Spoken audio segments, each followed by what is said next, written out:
Good afternoon, everyone. Today is October 17th, meeting of the Elementary School Building Committee. Seeing that we have a quorum, I'm calling to the meeting to order, and I will call on members as I see them on my screen to make sure they can hear and we can hear them. And as new members, if any other members arrive, I will also recognize them. So Bruce, I'm here. Jennifer, I'm here. Paul, Present. Michael, Present. Jonathan, Good afternoon. Angelica. Here. And did I get everyone? Paul, did I get you also? Yeah. That's everybody. Okay, so we have an agenda that, in addition to the regular updates, is starting out with a report from our team on FF&E, and this will be mainly on the furniture side of it.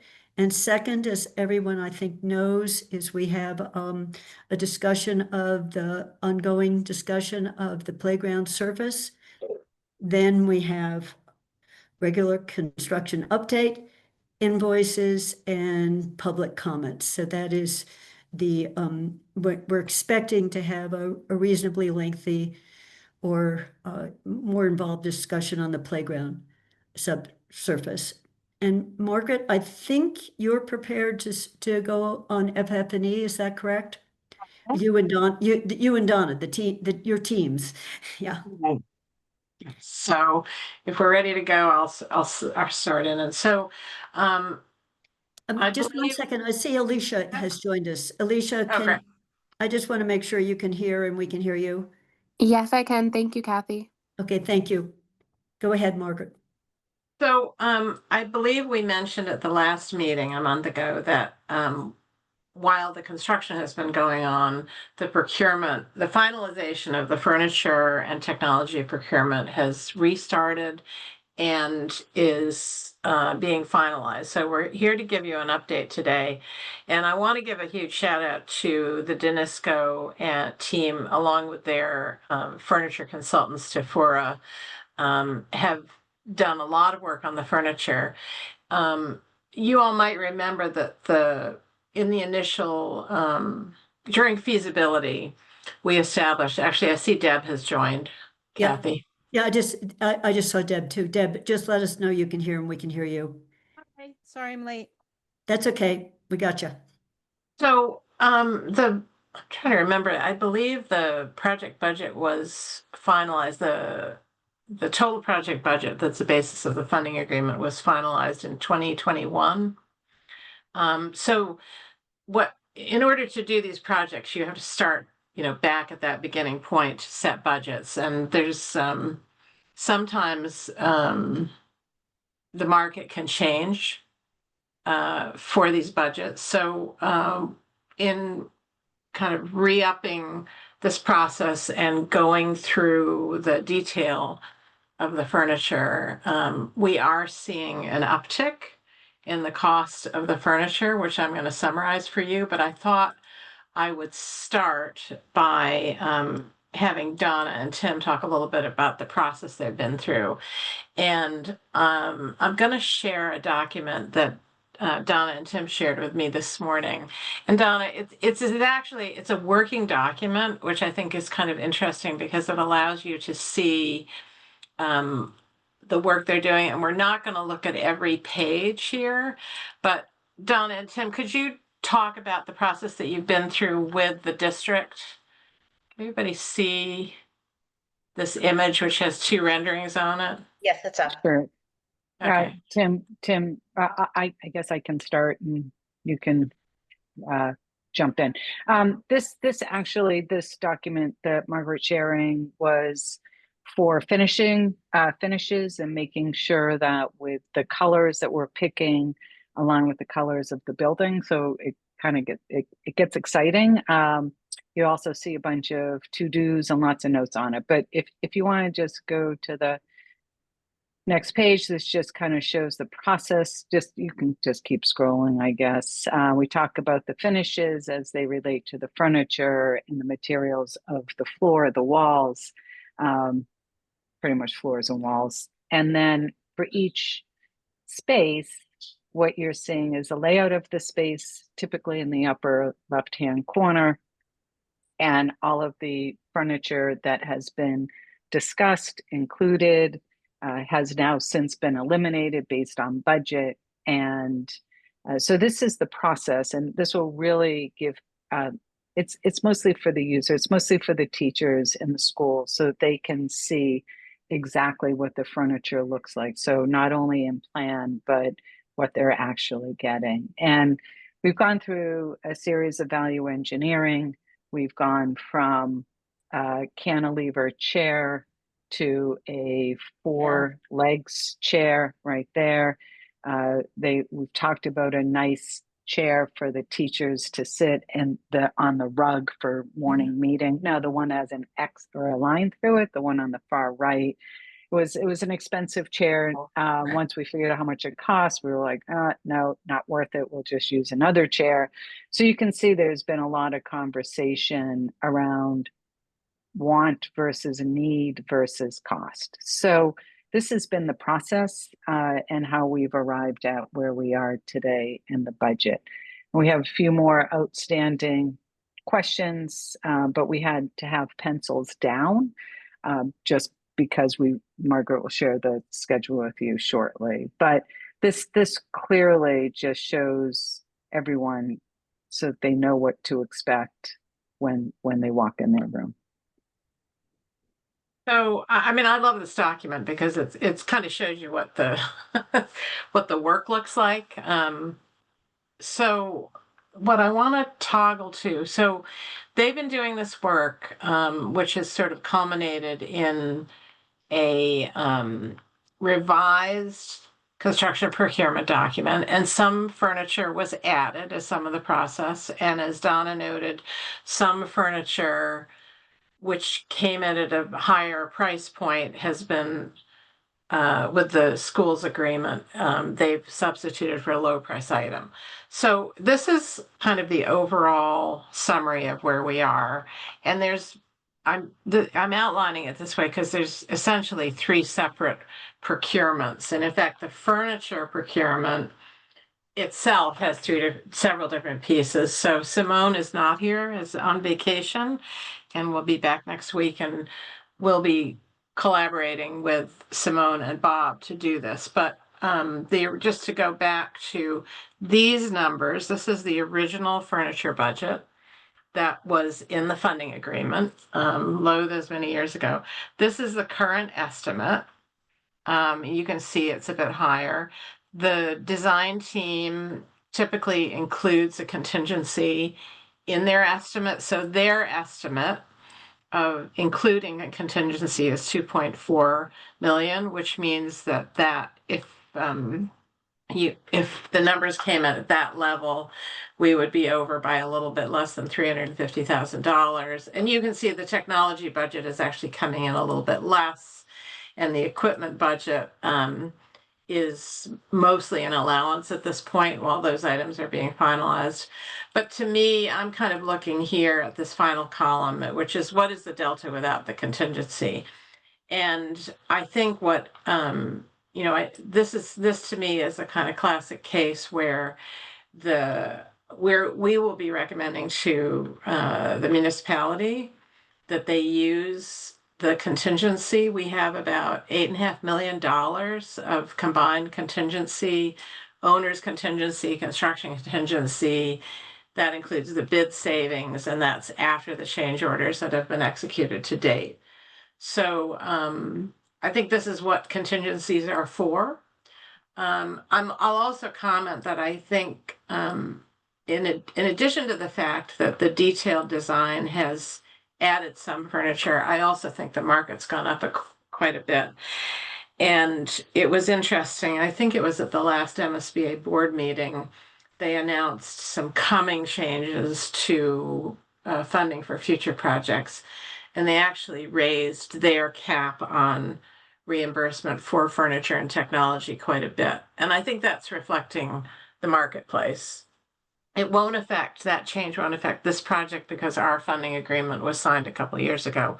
But it is a recognition that the marketplace on the furniture side has been trending up. And the design team and the furniture folks have struggled with the fact that it's actually been very hard to get pricing, probably because of the tariffs have kind of disrupted the marketplace. So what we're getting ready to do is to actually, go to bid with these pieces. The timeline for that, we'll meet, as I mentioned, with Bob and Simone next week. We are planning by around November 5th to have the furniture and technology out to bid. The pricing would come back in December, and then we would be executing with Simone. Simone would be executing with our assistants the purchase orders and placing orders towards the end of December and January, and that is to ensure delivery of the furniture in July. So that is the overview of what I wanted to share. Does anybody have any questions about all of that? I'm looking, Deb. It's just a really small one. I'm always mindful that I'm late to this process. Is any of the other previous furniture being repurposed? So thank you. I skipped over that. We have taken a look at the furniture, and I will say it's pretty dilapidated. We've been to both schools.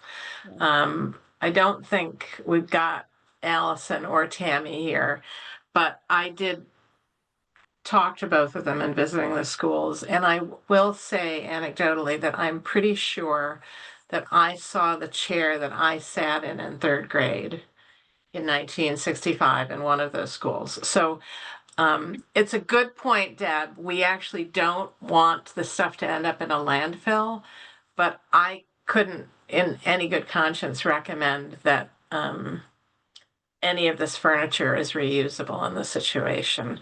So we have our eye on how we would go about the disposition. There's sort of rules about, if the value is less than 10,000, this municipality does one thing. If it's more than 10, Simone's been on vacation this week, so we haven't entered into that conversation. But I wouldn't recommend keeping any of it, and we do want to keep it out of a landfill, is what I'll say. Thank you. If I could just add, there are some teachers that have certain items such as benches for the 4th and 5th grade that have been handmade by a local carpenter. We're saying, sure, you can bring those, right? So, but for the broad majority of the furniture, right, unfortunately, won't work. But there are certain individual pieces that we'll be able to reuse. So Paul, I see your hand is up. Yeah, my experience has been when I've done projects, not at this scale, was that when the stuff that you bring over is almost immediately undesirable and discarded for one reason or another. It feels inequitable for the folks who are left with it. And we have a brand new building. We should invest in the quality of furniture that our teachers and students need. Jonathan? I would just echo Paul's perspective. That's been my professional experience too, that we often go through these complicated inventories, and when you come right down to it, most of the time, unless budgets are incredibly tighter than we're dealing with here, you opt to start afresh, except for pieces that might have kind of local value, as it were. So that sounds like a good approach. And as a now former parent, I'm glad to hear that the teachers will get new equipment, and chairs and such. Bruce? I agree with both Paul and Jonathan. I think it's important that we are assured that there is a diligent repossession or reacquisition or process underway that will find appropriate homes for this less than ideal for our new situation furniture. So I think this sounds like the way it would be. Certainly my professional experience is exactly the same as Jonathan's in this regard. It doesn't make sense to try and fit this old stuff in, certainly not on a project like this. And I guess just to make sure I understand correctly, it sounds like that there's already been the process for looking through the proposal, the design proposal for this FF&E, and particularly the furniture side of it, and all of the intelligent, appropriate savings have been made. And so what you have at the moment then is essentially the package that will go out to bid. So you've gone through a process of thoughtful engagement with the staff, and so we're at a point where it is appropriate to go out to bid, and I think I also agree with you, Margaret, that this is what contingencies are for, and I think we're looking at just under 200K that would balance the boat, including the contingency that was already embedded in the FF&E budget. So this all sounds to me like a well-managed process. Thank you. So, yeah, I wanna just add, I think also one of the things that's been good about it is that, in order to do the original budget that was embedded in the funding agreement, this development of the furniture plans, which drive the cost, was done with a significantly different group of people. So the fact that we've been picking it up at this point has allowed for the input of Mike Gallo, who's been a part of all of the meetings, as well as the superintendent. And actually, I think that's been a pretty good process because it's helped both of them kind of get their heads into the project. And Allison has been obviously had a big role here as well. I just want to add the embedded in the numbers that I shared, and I think I mentioned this, is we're still working on the equipment requirements. So most of the equipment number and the chart I said included above, it's mostly allowances until we finalize it. But the equipment stuff has the shortest lead time. So we're really focused on making sure that we get the thing with the longest lead time, which is the furniture, ready to go, and everybody's in the loop about that. I say Tammy has joined us, and I'm just going to take a pause to make sure you can hear us, Tammy, and we can hear you. We're just coming to the end of the good thumbs up. You're here. So I asked Margaret something earlier today when she previewed this with me, so I'm just going to ask it again so everyone can hear. We know that some of the classrooms won't be at their maximum student size, or that's the anticipation in terms of head count. So I asked, are we ordering enough furniture for the classrooms at maximum? And I think what you told me is the answer was yes. Is that correct? Yeah, Donna, we're assuming we're buying enough chairs, for instance, for 24 kids per classroom, which is not the current enrollment. Have I got that right, Donna? Yeah, chairs and desks. Yep. Chairs and desks, yeah. So so And that's we did, yeah. And Kathy, just, we did look at maybe we can reduce some of them, right, from a cost saving measure, but ultimately one desk or 2 desks per classroom isn't going to change the budget, right? And it doesn't give you that flexibility. So. and so the only question I have, I think that's great, is between the district and the town, if we have to store some, if the class is smaller, do we have storage space? And that may be a town, a larger district discussion. Just nice new furniture. We want to make sure it's kept nice and new. So we have some, yeah, that's okay. We do have some storage space in the new school. And the desk might get used and pulled out and used for other purposes as well. You may have 25 kids in one classroom, 23 in another, right? So we think it will pretty much balance itself out. So I'm not seeing any other hands. And so I think what everyone heard, at least timing wise, this is you're going to put it out to bid, but you don't expect the bids to be back. Our next meeting is November 14th on my calendar. I think that's right. And so Margaret, I think you said we'll know the outcome of this by the December meeting. I doubt it's gonna, by the January meeting, somewhere Yeah. along the next. somewhere in December and January, but Okay. I think what we wanted to do here was to let the committee know we're recommending the contingency. When those numbers come in, we're going to need to turn around and have Paul execute those contracts. So we'll be able to report on it kind of after the fact, but at least you all know what we know as of today. Okay. So it's seeing no other hands, I think we'll turn to the next discussion, which is the playground surface. And you all were sent a memo that Bob Parent has been working really hard on behalf of the school to try to figure out the Corkine situation, including he included the responses from Norway and Sweden, which have climates like ours, having not found any playgrounds that are as large as ours. But he has some late breaking news that came in, I think, this morning. So I'm just going to lead off with Bob updating the update memo that was already sent to us. Deb, I see you got a hand up. I don't think I got the memo. Pardon? I don't think I got the memo. Oh, I sent it out did others not get it? I thought I sent it. Shoot. It went into the packet and then Angela confirmed it was in the packet. From Why you? don't, let me, why don't you keep going with the presentation? I'll dig up the memo and send it around to everybody, okay? Thank you. Thanks. Thank you, and I'm sorry if somehow I placed it in, but Bob can also first give the late breaking news and then summarize what's in the memo, which includes back and forth emails with Norway and Sweden. So Bob. Great. Thank you.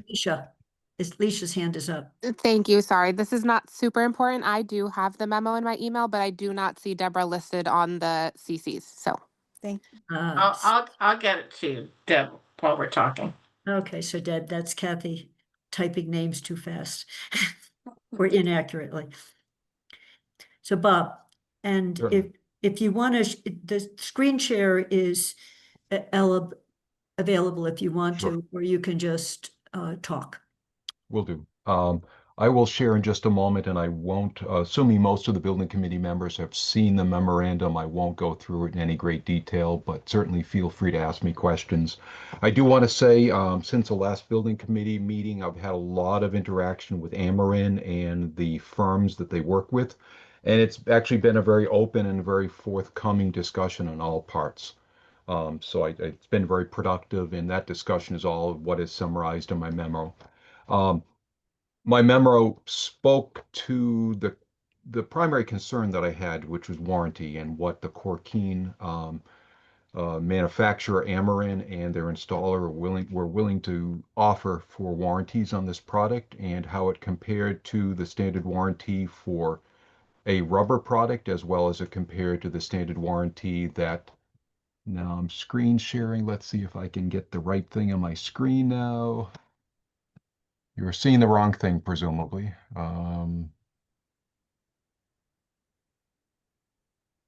There you go. You got it. You seen Outlook email now? Yes. Yep. Good. So, I put the memo together. I sent it to Kathy and I sent it to Paul on Wednesday this week. I will let's discuss in Corkine and let them see the memorandum.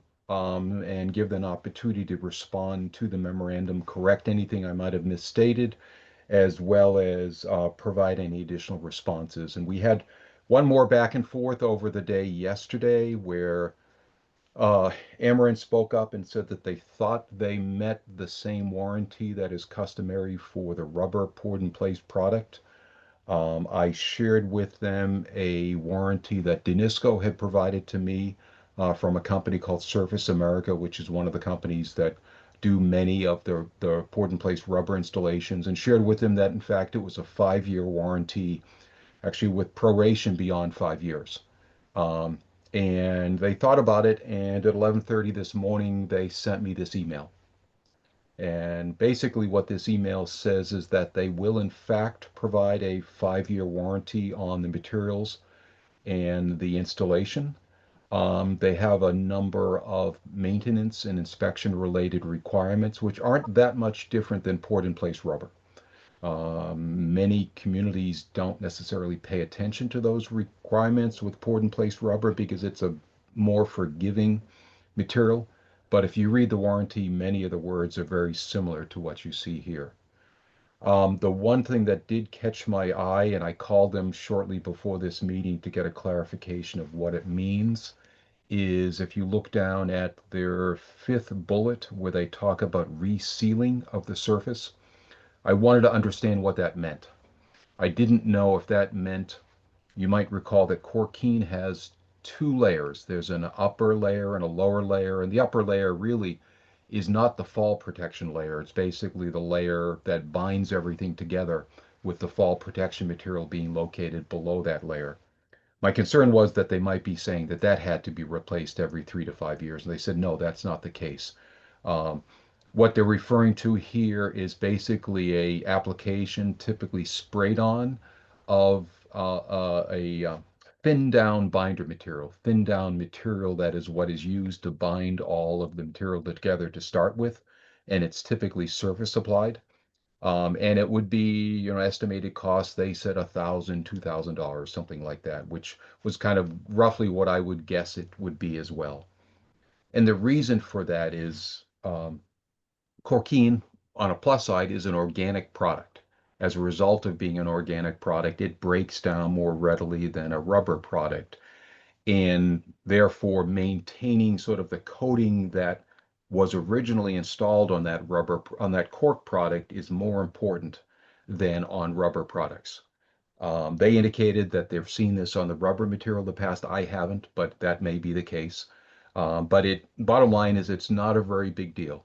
There are some, enhanced maintenance that we would need to pay more attention to probably to really get the longevity of this product that we'd be hoping to get, but it's not significantly different as they now present it than a rubber poured in place warranty.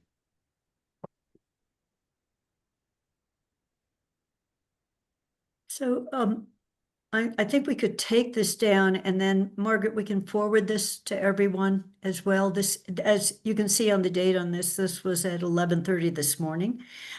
So I would call it late breaking news. So I will email this to, actually, you have it, Margaret, already. So if you want to send it Yeah, out. I'll send it. I'll send it around to everybody. No Okay. problem. Thank you. Okay, so if we can take down the screen sharing, then I'll be more able to see hands. So Paul, then Jonathan. Yeah, just first off, I just want to credit Bob for the incredible amount of work he put into this and the diligence and the research. And, when he woke up on Wednesday morning, he says, I give them one more shot and produce this. That's a game changer. So I really appreciate Bob's creativity and his forthright. And when you get the email chain, look at the email he sent to them. It's really just thank you, Bob, for the work on this. Jonathan. Sorry, I had my mute on. So, couple questions. One, in reading through the memo that came through, should we be, if we move forward with this product, should we be looking at the kind of the installation and getting sort of expansion and contraction joints in there, Bob? I mean, it sounded like this product is going to typically move a little bit more than rubber, and the original design was based on a rubber. Is there a need to give this a little bit of a tweak, do you think? Getting into the weeds, it's a good question. You might be familiar with terms of coefficient of expansion, thermal expansion. Right. I did a little bit of research on Corkine versus rubber, not only thermal expansion and contraction, as well as sort of mechanical compression and contraction. And the interesting thing is that cork actually has a lower coefficient of thermal expansion and contraction, which means it's actually less sensitive to temperature variations, but it has a higher coefficient relative to compaction of the material, which is why I believe, I'm no expert, I'm learning this as I go, that it's a trickier product to install because if you can basically over compress it during installation. So you need to be more careful in terms of how it's installed and how it's applied. It's all hand installed, it's all hand applied. And don't sort of squeeze it into things and then have it expanding in the future as a result of the incorrect installation. But I had the same concern with you initially. I did some searching and I looked up coefficients of expansion and contraction. And in fact, it's better than a rubber material. Okay, well, that's good. And I guess my last question is, from what was in the memo, it sounds like we don't have too much choice in the way of installers at the moment. There's only one certified installer in the country now. And can we legally procure it at the moment with just one option? I will discuss it with Simone, but I believe that we can. As you might recall, the school building committee already voted to go sole source with Cork. The school committee. Sorry, school committee already voted to go sole source. So that step in the process is already done at this point. Okay. We do hope, and if you, as you did read to the memorandum, Amarin is in the process of retraining and recertifying installers, and they hope to have more installers available in the first quarter. Be honest, I don't think we can wait that long necessarily. That was kind of my worry. I will tell you that the budget numbers that were provided by Cork and Moore, which is the one certified installer, were well within budget for this project. Okay. So as long as they're willing to hold to that pricing, I don't see any disadvantage to possibly only having a single bidder. Okay, thank you. Mike and then Tammy. I just wanted to second Paul's sentiment and say thank you to Bob for all the hard work that he's put in on this subject. My question was also going to be about installers. I saw that they planned to have a new group of installers certified by the end of the first quarter. I don't know where that would put us in the timeline for having like a new installer, because it seems like that's going to be really critical, like, and then oversight of the installation and monitoring temperatures when they're installing it.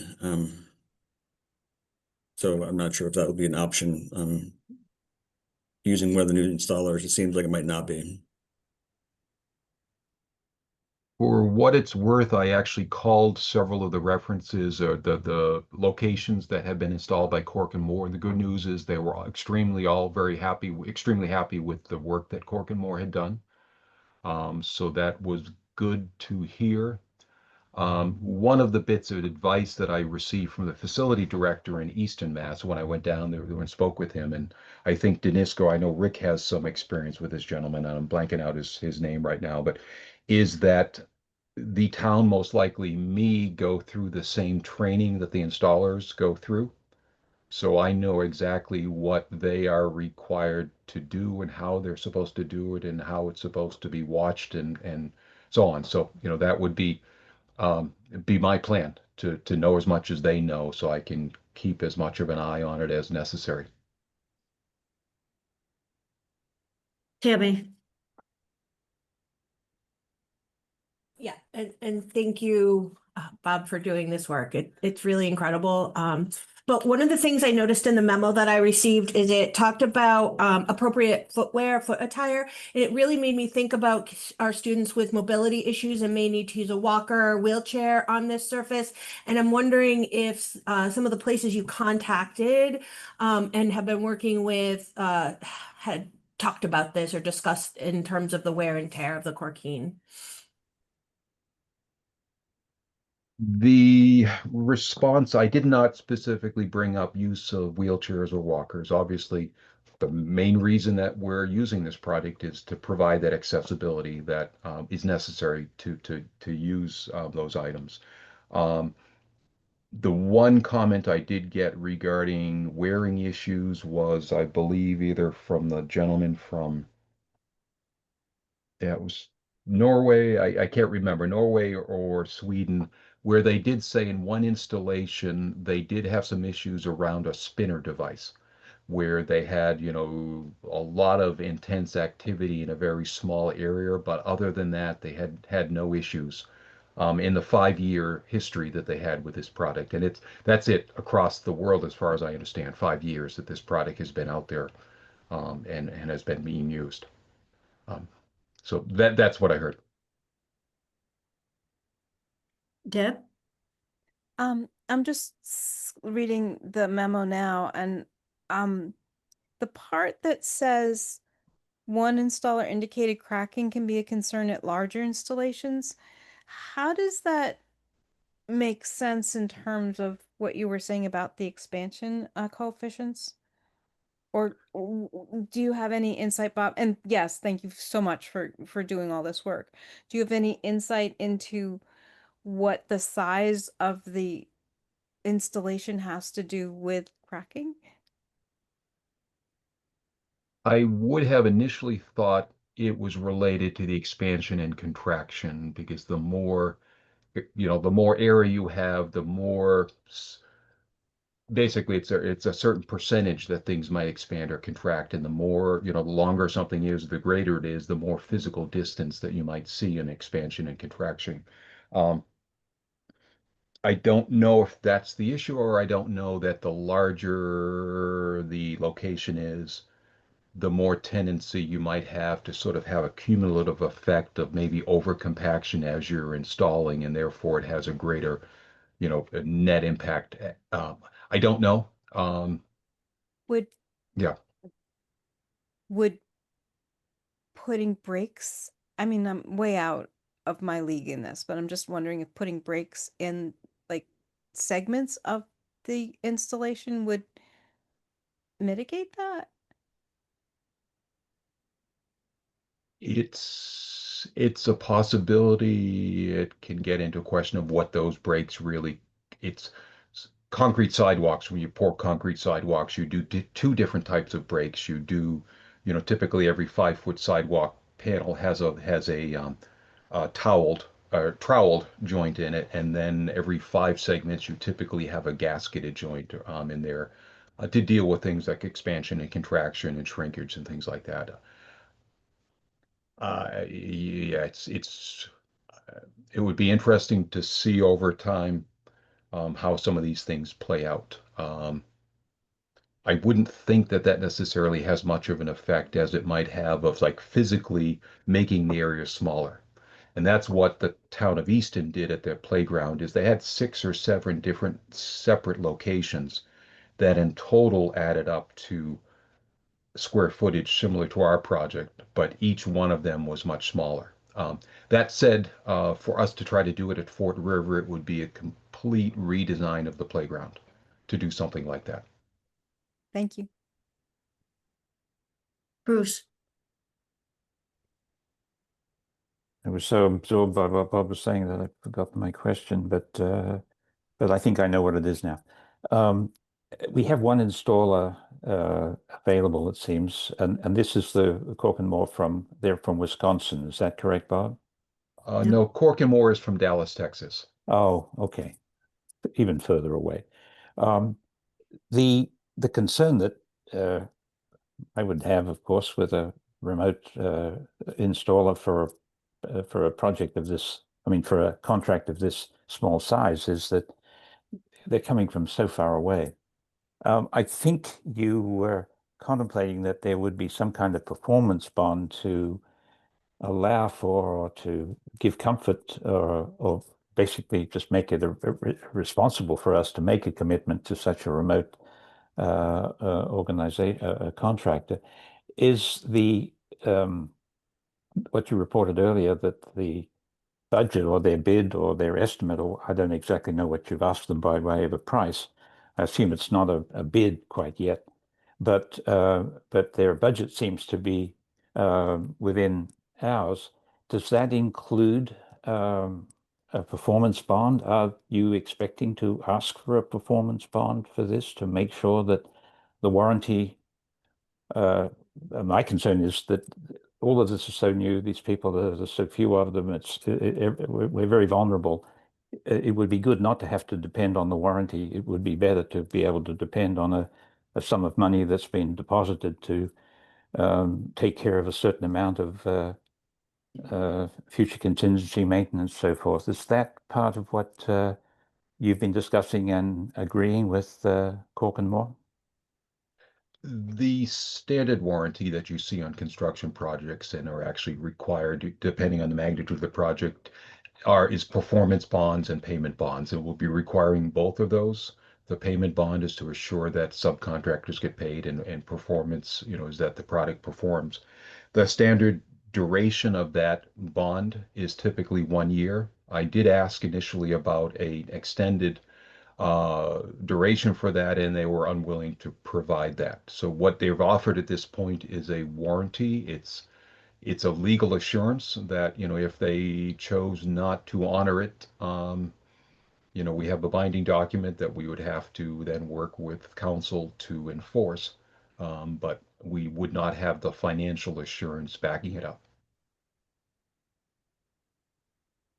Paul? So Bob, you talked about this being temperature sensitive in terms of installation. I wonder when we would be installing it, and I assume it would have to be the spring, summer of next year. And does it work into the time frame for our construction schedule? Yeah, ideally we would be looking at the late spring for next year, and yes, would work into the construction schedule. One of the things that Corkine or Ameren has been working on is coming up with different binders, basically different glues that stick the material together. The same thing with rubber. Rubber uses the similar type of process that are selected based on ambient temperature conditions. They have realized that they can't use the same product, so they would customize that binder to the temperature conditions that we would be working with. But ideally, it would be probably May, June timeframe of next year.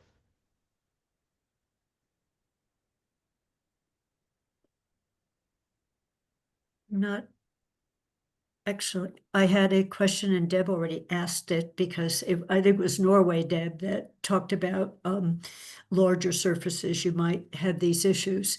And Bob, you said you shared your memo with Almerind, because what I thought was really great about what you've done is they can see what the Swedish group and the Norwegian group said about this product.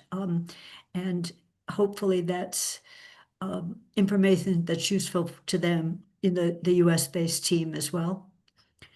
So I'm just looking to see if there are any other hands or comments. I woke up this morning getting ready for this meeting, thinking we would be moving away from Corkine, and the news that they're willing to go 5 and 5, because Deb, they were down to 1 and 1. If you look at the menu, not even the product. And now we have 5 and 5, which is much more equivalent to the port in place rubber. So are there any other comments? Concerns have been raised. We know, I guess I would summarize, as Bruce said, we still have a risk. We've got one installer, as Mike pointed out, and others did, who dwells in Texas. So anything in the interim period, they'd have to come back. I think the only question I had was more minor. Bob, you said there is this special resealing that has to happen at minor costs, and it looked like the expectation would be it would be done locally. So like it's a resealing product that Mike, our teams could put in. Was that your understanding? They're not traveling back to Amherst to put that resealing in, or are they? In that thing you showed us from their email. It's a good question. I imagine, and to be honest, they probably don't know, because it was 11:30 our time when they were writing this response. Right. There are some benefits to keeping this team involved. If they're going to honor the warranty, for instance, as they talked about providing photographs of any damage or things like that. So keeping them involved versus kind of taking this thing over entirely on our own and being responsible for not only the maintenance, but the resealing removes them a little bit more from standing behind the product and makes it so if we had to make that choice today, and if it cost us, pick a number, $500 to do it ourselves and $1,000 or $1,500 to have them do it, I would probably lean towards having them do it, because I think there's a value by maintaining that involvement and relationship that would be gotten by having that increased cost. Bruce, and then Mike, and I have one other question Yes. after. I got two, but I'll start with you, Kathy. You said 5 and 5, and I'm confused about what you mean, because I thought it was 5 and 1, 5-year warranty, 1-year performance bond. No, in this 11:30 a.m. memo, they're willing to do the labor. They're willing to warranty both the product and the labor Okay, for that's 5 what you years. mean. Yes. So okay. that was the breakthrough that Bob got when he told them that both in Norway and Sweden, that's their standard practice. Good. That's clear. The follow-up is interesting. It seems to me, Bob, that you're right. We should keep them connected, but my guess might be, and it's probably is that, as you said, the company is intending to spawn more contractors, and I think you said that this resurfacing happens after somewhere between year 3 and year 5. So it may be, and this is speculative, but it would work quite well in my sense, that the Danvers firm might maintain responsibility, but they may execute that responsibility by subcontracting 4 years from now with a firm that hasn't yet just been established, but will be established in 4 years in a way that they, Cork and Moore, would be comfortable. So I think I can see how the evolution of this product might make it less of a problem for the resurfacing in 4 years than what we're about to do next year. Michael. Yeah, my question was similar in that if we're having a resurface, if it's the installer that's doing the resurfacing, then if it would probably most likely be a different installer. If it's $1,000, and I don't know if they'd be interested in coming from Texas for that sort of operation, so it would have to be a new installer. But I definitely see the value in keeping them involved with the process.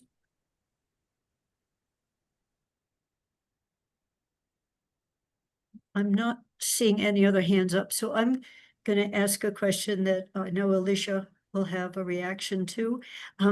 We way back when voted on no fences, and the Crocker Farm preschool playground has a protective fence around what I think is poured in place rubber, and it wears much better because Tammy raised, wheelchairs, but bicycles riding across it, things that are happening when the school is not in session.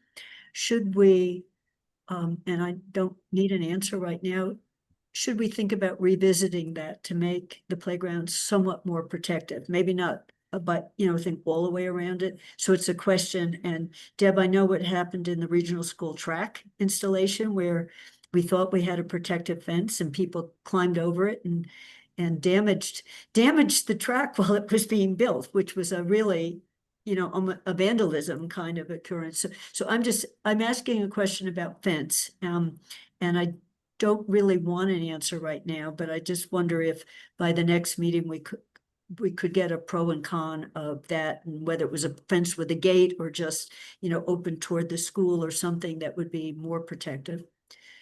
And I see Bob's hand is up, Angela's hand, and Alicia's. As I said, I know we deleted fences from our budget altogether.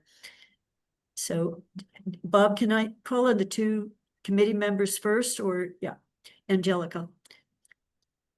Thanks, Kathy. Yeah, I would welcome revisiting that question. I think I have heard more and more so from our community of folks that are concerned about eloping issues. I'd like to hear also from the principals about that and from other folks, because the fence would be important.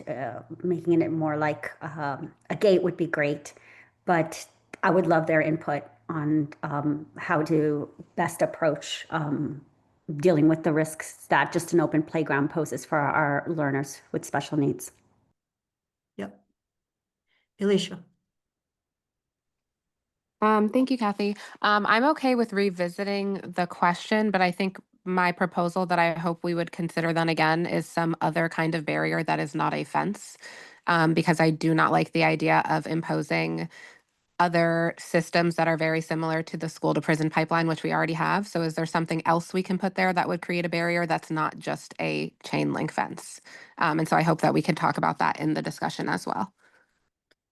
Thank you. And Bob, I don't know whether you had well, Deb and then Bob, it might be a reaction like, that's not a good idea. I know it's an expense, so we don't have it in our budget, but, so Deb's hand was up and Bob's hand. Deb, did you take it back down or? Oh, no, I was just gonna ask Bob or Michael to weigh in on what happened at the track, because it was just a different, my understanding is just different than what actually happened, and I have learned that stories have legs. So my understanding is just it was one person and it wasn't deliberate vandalism because there's Yeah. footprints, but that's just neither here nor there at some level about this. Bob, I can speak to both items very briefly. Just what comes to my mind when that idea of a fence, there's lots of logistical and cost and other types of things, is the potential to create concentrated wear,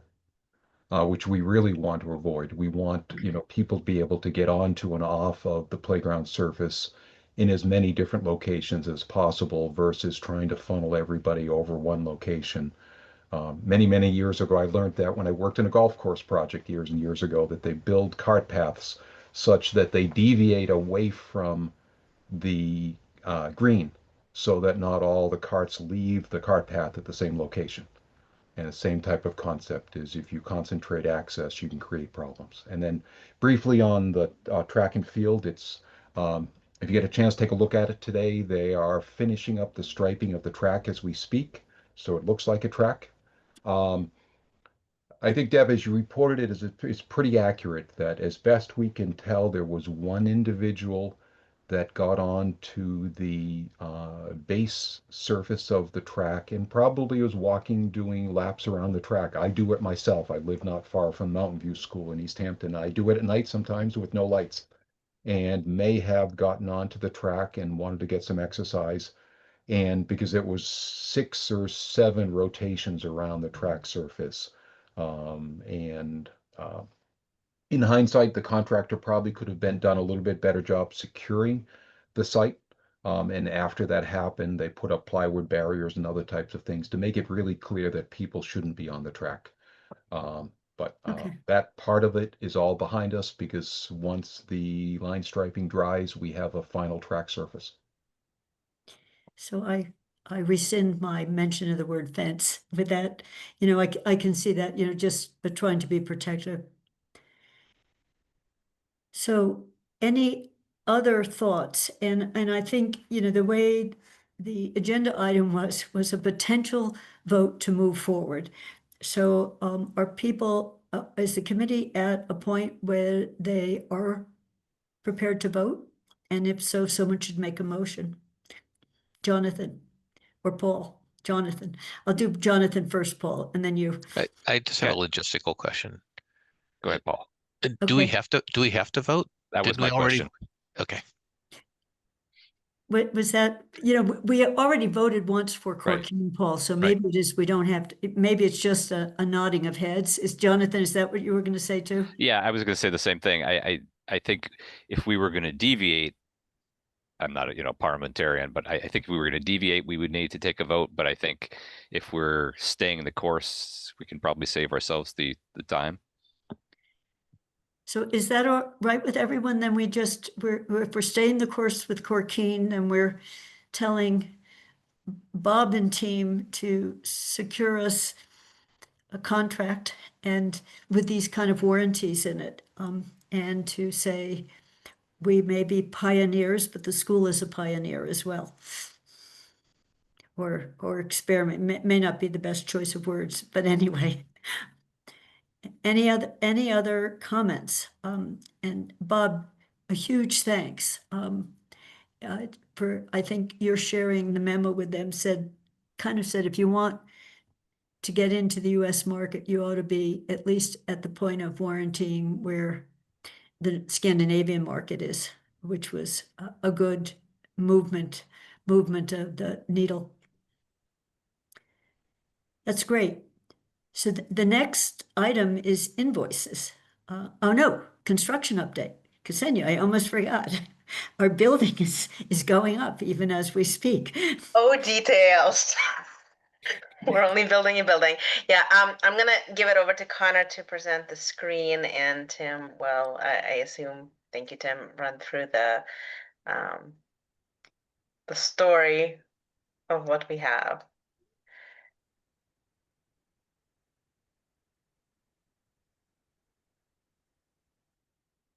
Quickly, some pictures from last month, just to remind ourselves where we were. I know a lot of you were able to see the building in between these pictures that we're seeing from last month's meeting and the pictures that we're going to see. But just a reminder of the pace and what we were looking at last month. Scrolling into this month. Oh my God. Yeah, the masonry has progressed nicely. Other than the administration area, almost all of the masonry on the exterior of the building is close to complete. That being said, there are accent panels on the classroom end of the building that will, give you the full complement in color. But by the time the next walkthrough happens next month, the building should be fully enclosed. And the exterior facade and all of the materials should be apparent. The metal panel will not be in place yet, but the building will in fact look like a building, and many of the windows should be in.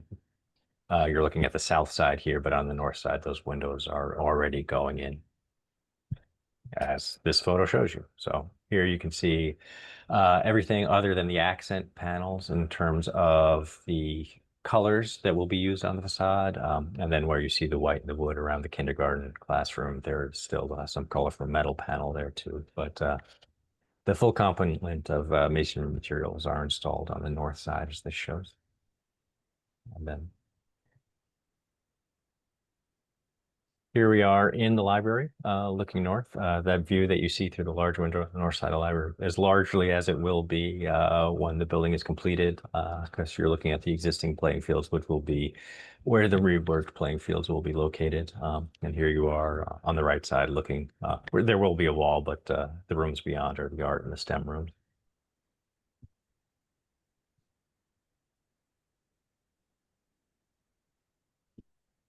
These views are one of the smaller classrooms on the right and a full-size classroom on the left. The opening that you see in the wall to the project area will be glass, and that will allow light from the exterior to penetrate the classrooms and go into the project areas and corridors between the rooms. But you can see all of the mechanical infrastructure being installed, ductwork, electric, plumbing is all progressing nicely and almost complete on the third floor in the classroom portion of the building.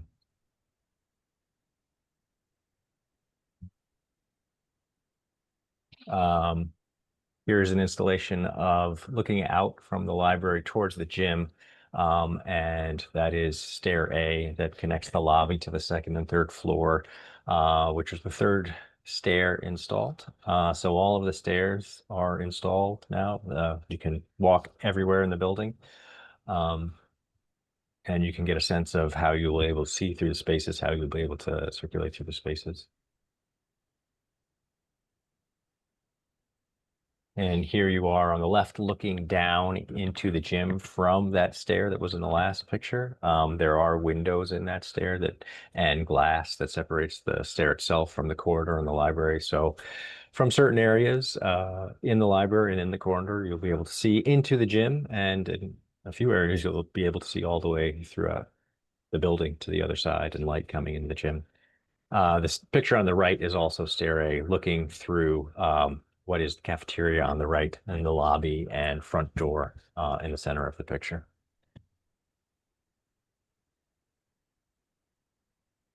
Yes, that's it for the construction update. Next site tour right now is to be determined. The schedule put us to the Tuesday before Thanksgiving for the next site tour. So we're gonna ask you guys, I'll probably send out an email inquiring if we want to do it that Tuesday or maybe the following Tuesday if that would be better, or potentially a different day. So we will determine that next date and we will get back to you on the next site tour. Another kind of neat milestone we're coming up on is the installation of the geothermal wells is nearly finished. And it will essentially be stabilized and be left in place, waiting for the mechanical systems in the building to be installed, and then the two will be tied in together.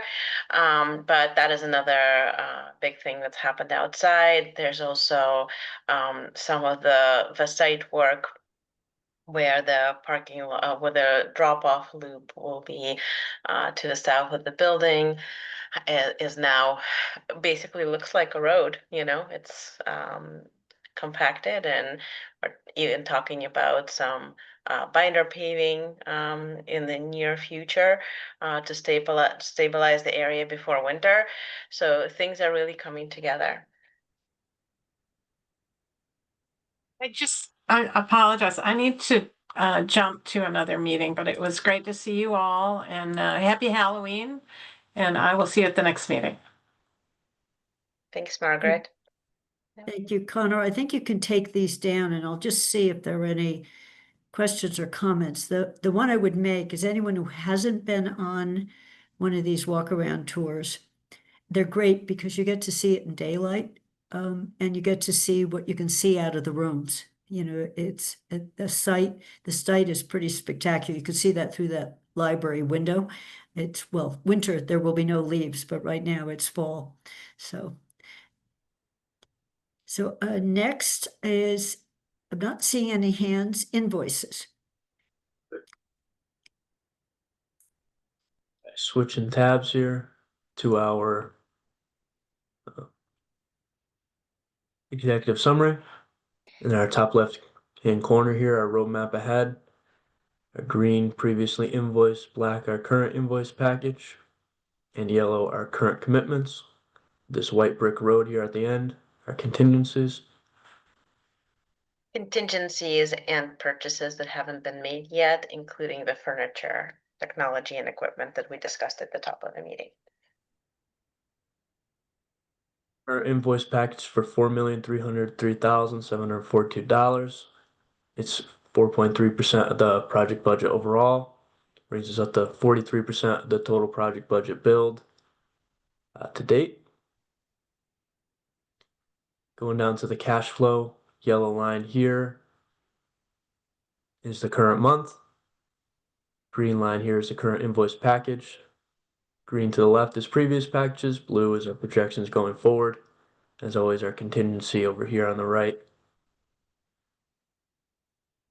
The package this month is quite a bit less than last month. Last month we had a lot of store materials and things like that, particularly HVAC equipment that made it a little bigger. This month we don't quite have as much as those things, so quite a bit less.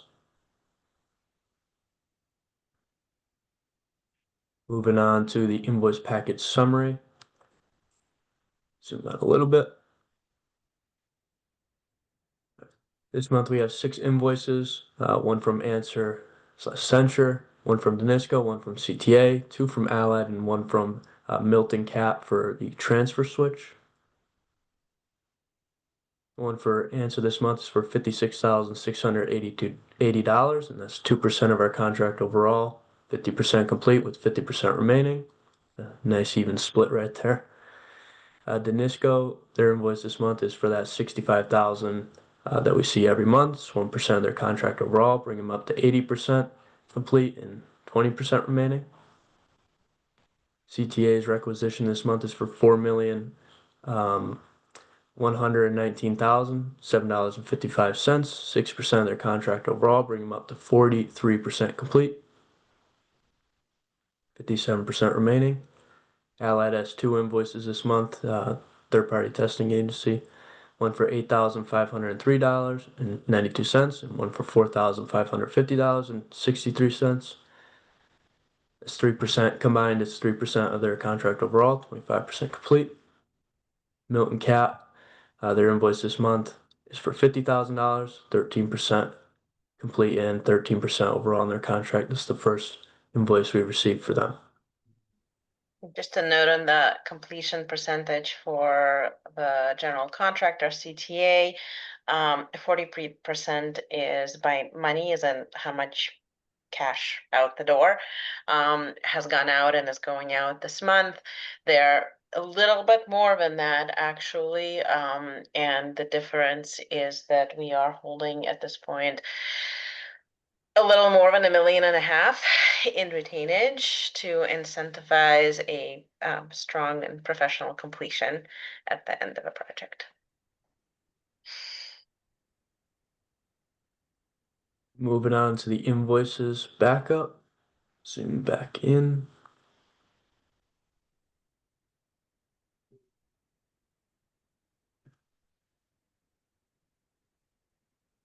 First, answer invoice for $56,680. Scrolling into the backup.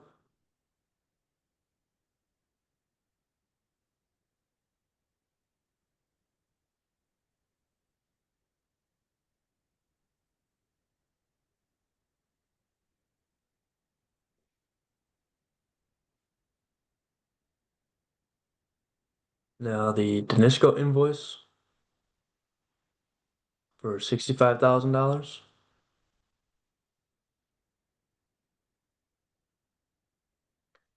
Moving on to CTA's requisition for $4,119,007.55.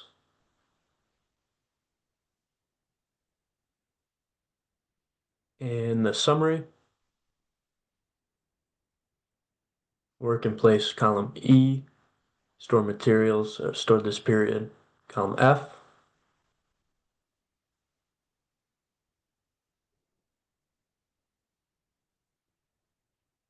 Going down to the Milton Cat invoice for the transfer switch.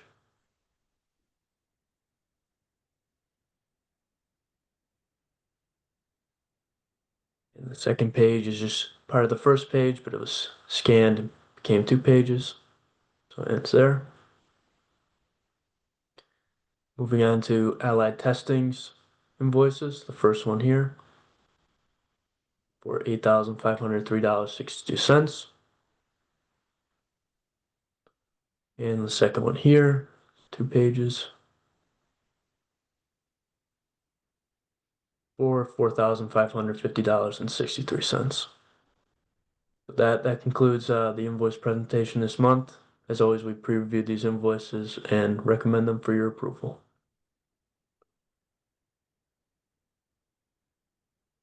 Are there any questions on the presentation? If not, Connor, if you can take down your screen, then I make a motion to approve the invoices as presented. I would second. Okay, I will go around the room for a vote. Kathy's a yes. Jennifer? Yes. Michael? Yes. Paul? Yes. Deb? Yes. Jonathan? Yes. Bruce? Yes. Angelica? Yes. Tammy?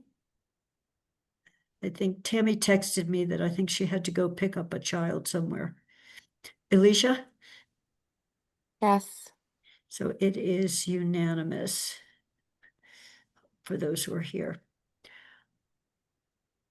If there are any other comments or questions, are there any? If not, I will open it for public comments. Deb? Yeah, I don't know if this is the place to do it, but I just wanted to mention to the committee that the design team will be presenting an update at the Amherst School Committee meeting on Tuesday, October 21st at 6:30. It's both streamed and in and in person in the high school library, and thank you to Kathy for suggesting that. I think it's very timely, and our community will appreciate the update. Okay. And to the design team for agreeing to appear. Okay. Thanks, Deb. And you said it's in person, the high school library, and then otherwise you watch it on Amherst Media, is that? It's streamed on YouTube. Amherst Or Media does it, but YouTube, and it's live, it should be live streamed, but also in person. Okay, thank you. Not seeing any other comments, so we are open for public comments. And one person raised their hand. Tony, I brought you into the room. Hi, thanks so much, Tony Cunningham, District 1. Maria Kopicki had to drop off the call, so she said if I was making comment just to pass on her regards and to thank you on behalf of the environment. But I also wanted to just say thanks for doing the due diligence on Corkeen and sticking with it. It's worth, as you can see, as you've seen, it's worth putting the time in to make sure, you know, that everything is checked out. And I'm really happy that we're moving forward with this option for the playground. Thank you. Thank you, Tony. And that is, there are no other public comments. So then I believe we can adjourn. I'll make a motion to adjourn if someone seconds. Second, Deb. Okay, got a second. Kathy is a yes. Jennifer? Yes. Jonathan? Yes. Bruce? Yeah. Deb? Yes. Paul? Yes. Angelica? She may not be here. Elisha? Yes. And Tammy. I believe it's unanimous. And I do want a huge thanks, Bob Parent, but I also want to thank the committee. I mean, we stayed with this with hard questions that allowed Bob to go back and be working hard with the North America side of Corkeen. So I thank everyone, and we'll see. Right now, there's a hold on everyone's calendar for November 14th for the next building committee meeting, and it will, at this point, just be a construction update and invoices, but we do need a quorum, so people should let me know if they can't make it. So we are adjourned. Thank you, everyone. Thank you.